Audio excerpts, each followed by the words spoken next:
দেখো তিনটা পদ, প্রথম রাশি যেটা সত্যি কিন্তু তিনটা পদ মাইনাস প্লাস মাইনাসের সম্পর্ক দিতে হবে। আর দ্বিতীয় রাশিতে দেওয়া আছে কত, দ্বিতীয় রাশিতে মাত্র একটা পদ। তো আমরা এখন কি করবো, এটাকে প্রথম পদকে যেহেতু প্রথম রাশিকে যদি দ্বিতীয় রাশি দ্বারা ভাগ করতে বলছে, তো আমরা উপরে প্রথম রাশিটা লিখবো।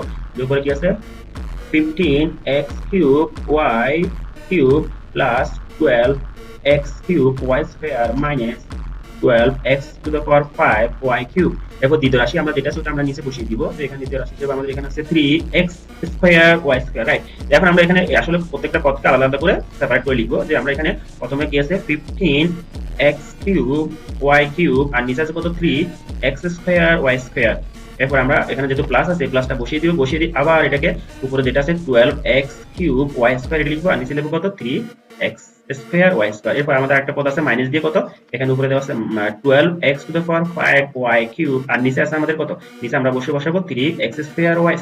তো আলটিমেটলি এটা পুরোটাকে যদি আমরা যোগ করি তাহলে কিন্তু আমরা এটাই ফেরত পাবো, রাইট।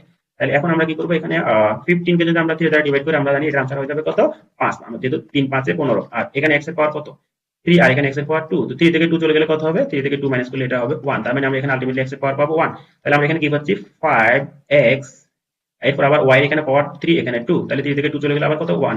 তাহলে মানে আমরা এখানে পাবো আমরা y, ঠিক আছে। আমাদেরকে পাওয়ার যদি 1 থাকে তাহলে এটা লেখার প্রয়োজন নেই। এরপর এখানে প্লাসের জায়গায় আমরা প্লাসটা বসিয়ে দিব, বসিয়ে দিয়ে এখানে 12 কে যদি আমরা 3 দ্বারা ডিভাইড করি আমরা জানি 3 4 12 4 হবে, রাইট। আর এখানে x এর উপর পাওয়ার 3, আর এখানে x এর উপর পাওয়ার 2, আবার এখানে y এর উপর পাওয়ার 2, আর নিচে y এর উপর পাওয়ার 2। তার মানে এই দুটো কি একই রকম মিল আছে, তাই তো এটা ভাগ করলে চলে যাবে। তাহলে আলটিমেটলি আমাদের এখানে কি থাকছে 4x, রাইট। এরপর আমরা মাইনাসের জায়গায় মাইনাসটা বসিয়ে দিয়ে আবার 12 কে আমরা কি করবো 3 দ্বারা ডিভাইড করলে এটা হয়ে যাবে 4, 3 4 12, আর এখানে আছে কত x এর পাওয়ার 5, আর এখানে x এর পাওয়ার কত 2। তো 5 থেকে 2 যদি আমরা মাইনাস করি কত পাবো, যেহেতু পাওয়ার গুলো মাইনাস করতে হয় তখন আমরা কি করব, মাইনাস করলে 5 থেকে 2 চলে গেলে এটা হবে কত 3, রাইট। তার মানে আমরা এখানে পাচ্ছি 4x³। আর দেখো এখানে y এর উপর পাওয়ার আছে কত 3, আর এখানে y এর উপর পাওয়ার আছে 1। তো 3 থেকে 1 চলে গেলে কি হবে, এটা হবে 1। তার মানে y এর উপর পাওয়ার হবে 1। তার মানে আলটিমেটলি আমরা যে আনসারটা পাচ্ছি সেটা হচ্ছে কত 5xy plus 4x minus 4x³ y।